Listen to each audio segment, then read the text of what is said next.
Саламатсыздар, бүгін біз электронды шот фактураны жіберуді үйренеміз. Жалпы мен қазір сіздерге немесе басқаларға өзімнің ETSP ключімнің паролі немесе басқа кәсіпорынның данылары, яғни мәліметтері көрініп қалмас үшін осылай слайд арқылы түсіндіретін боламын. Енді қараңыздар, шот фактура не үшін қай кезде жіберіледі? Жалпы шот фактура, егер сіз тауар сатсаңыз немесе қызмет көрсетсеңіз де міндетті түрде электронды шот фактура жібересіз. Яғни сіз басқа кәсіпорынға тауар сатсаңыз, оған сол тауар сатқаныңыз туралы шот фактура жібересіз, немесе услуга көрсетсеңіз, яғни қызмет көрсетсеңіз, немесе жұмыс орындасаңыз, сол бойынша шот фактура жібересіз. Немесе керісінше басқа кәсіпорын сізге тауар сатса, ол сізге жібереді электронды шот фактура, немесе қызмет көрсетсе, тағы да электронды шот фактура жібереді.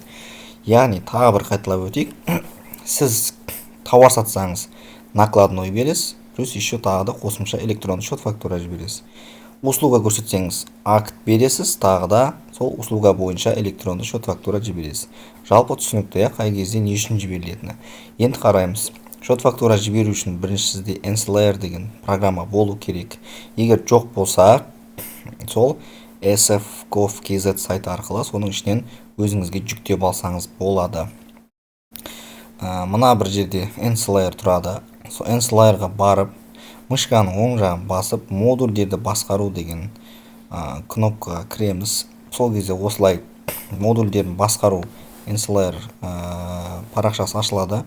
Осы жерден сол sf.gov сайтына кіруге өзіңізге доступ аласыз. Яғни модуль ISSF деген нені тауып, мына жерде жоқ болып тұрса, я деп орнатуды басып, доступ алып аласыз. Одан кейін интернеттен, мына қараңыздар, sf.gov.kz информационный система электронных счетов фактур сайтына кіресіз. Кірген кезде осындай сізде жаңадан парақша ашылады. Осы жерден войти в систему деген кнопканы басып кіресіз. Войти с помощью ETSP деген таңдайсыз. ETSP-ңызды таңдайсыз. Сол кезде мына жерде бен көрінеді автоматты түрде. Және де мына жерде өзіңіздің сол ETSP ключіңіздің пароліңізді теріп, войти-ді басып кіресіз. Сол кезде осындай екі профайл шығады. Бірінші физическое лицо или ИП, то болса то. Сол жерде ИП немесе тоңызды таңдайсыз өзіңізге. Жаңадан сол кезде мынадай парақша ашылады. Осы жерден мына электронды счета фактуры деген неге кіріңіз, немесе мына жерден үш сызықты менюді басу арқылы осы жерден де SF-ын тауып алсаңыз болады. Яғни бұл жерден қараңыздар, дата выпискіге өзіңізге қажет датаны қойып, полученный, яғни сізге жіберген шот фактураларды көрсеңіз болады, немесе отправленный кіріп өзіңіздің жіберген, сіздің жіберген, басқаларға жіберген шот фактураларыңызды көрсеңіз болады. Енді шот фактураны жіберу үшін создать SF кнопкасын басасыз, батырмасын. Сол жерде осындай сіздерде ABCD деген және де басқа да модульдер шығады. Осы жерден сіздің міндетті түрде толтыру керек модульде тұрады.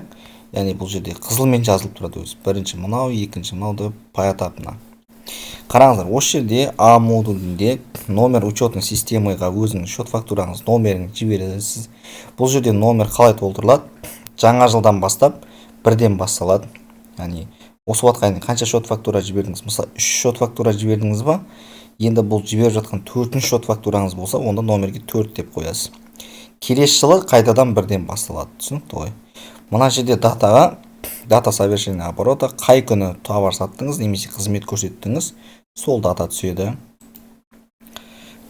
Мына жерде получатель, яғни С пунктінде сіз кімге жіберіп жатсыз, соның бейін терсеңіз, автомат түрде оның аты жөні, басқа да мәліметтер шығады.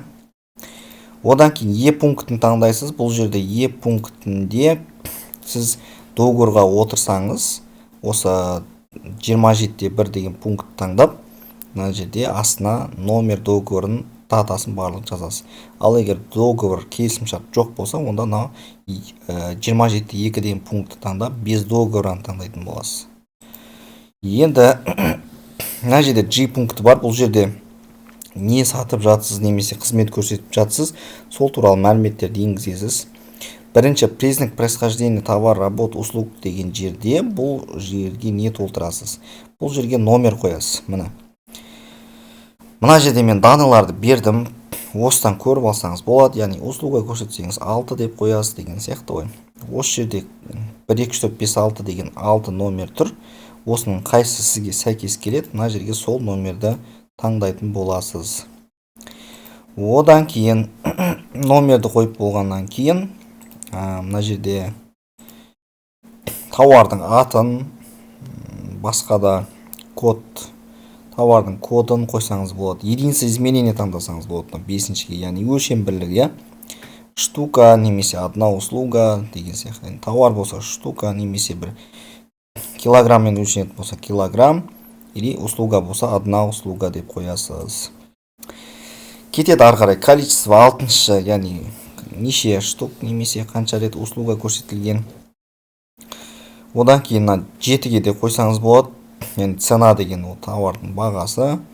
И мына жерде стоимость шығады. Акциз болса акциздің ставкасын, суммасын өзіңіз қойып шықсаңыз болады. 12-шінде НДС бар ма жоқ па, я? Бар болса, қазір 2026 жылы 16% болып кетті. 16% таңдайсыз, 16%. Егер жоқ болса, без НДС деп таңдайсыз. Келесі тағы да НДС-тің суммасы түседі 13-ке. Тағы да басқа мәліметтер түседі. Осы жерде өзіңізге қажетті мәліметтер болса қоясыз, болмаса қажет жоқ. Өйткені мынау қызыл жанып тұрған жерлерді ғана міндетті түрде толтыру керек. Барлығын енгізіп болғаннан кейін, мына жерде отправить деген кнопканы басып, тағы да ETSP ключіңізді таңдап, өзіңіздің пароліңізді теріп, жаңағындай счет фактура жіберсеңіз болады.